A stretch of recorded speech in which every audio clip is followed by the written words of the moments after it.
Ministério Público Federal emitiu um parecer de arquivamento do processo contra o ex-presidente Lula naquele caso do triplex do Guarujá.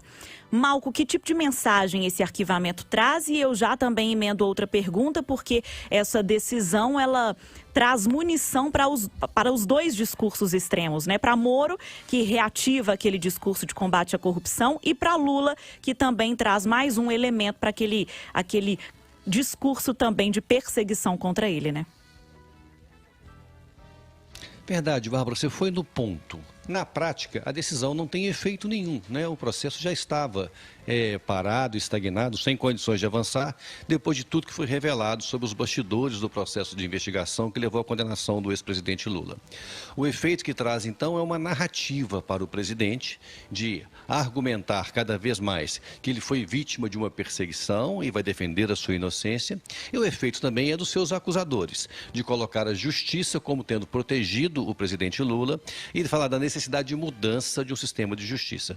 É importante dizer, Bolsonaro, neste momento, ficou de mãos atadas em relação ao que está acontecendo, assistindo de camarote o avançar da investigação, e comemorou muito quando ela teve as consequências e foi beneficiado por ela, porque só chegou à presidência da República porque Lula estava preso, e agora vê com maus olhos essas notícias porque sabe que essa narrativa será muito utilizada pelo petista no enfrentamento do Bolsonaro ou de uma terceira via em 2022.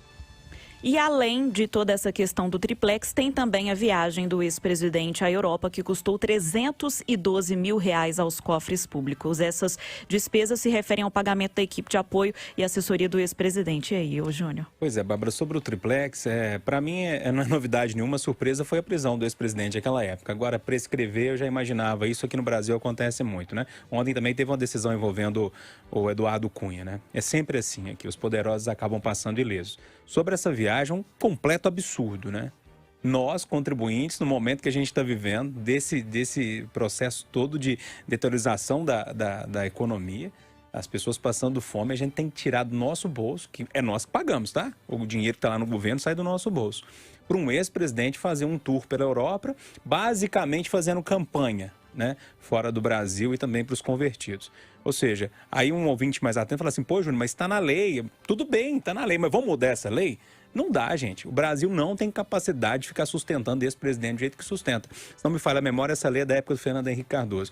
Um completo absurdo a gente ter que pagar uma viagem do ex-presidente Lula para a Europa, e não só para o presidente, né? Pagar diárias, inclusive, ali para a comitiva, né? Para o staff que o ex-presidente tem direito. Eu acho um completo absurdo, tem gente que acha que é normal, mas eu acho que passou da hora da gente pensar em mudar isso aí. Eduardo Costa, é legal, mas é imoral, e mais, crimes de corrupção devidamente, claro, apurados, devem ser imprescritíveis? Sobre a viagem, a lei é mais antiga. Quando o presidente Fernando Henrique decidiu criar mais 2 cargos com os maiores salários, 9 mil cada um. O Lula veio como presidente e fez o decreto regulamentando.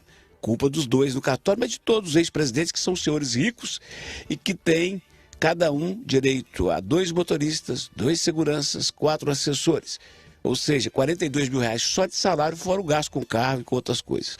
O Lula foi a Cuba em dezembro e gastou 165 mil levando a trupe. Agora passeou pela Europa fazendo campanha e gastou 312 mil. Para muita gente é normal, é legal. Para mim é indecente e imoral nesse país que tem tanta fome nas ruas de Belo Horizonte. Agora, em relação a essa questão do triplex, isso é atestado de óbito da moralidade no país. Eu preciso lembrar, gente, que o Lula teve como seu ministro da Fazenda o senhor Palocci, que fez uma delação premiada e devolveu uma baba de dinheiro para os cofres públicos. Devolveu milhões e milhões e milhões, ele e outros.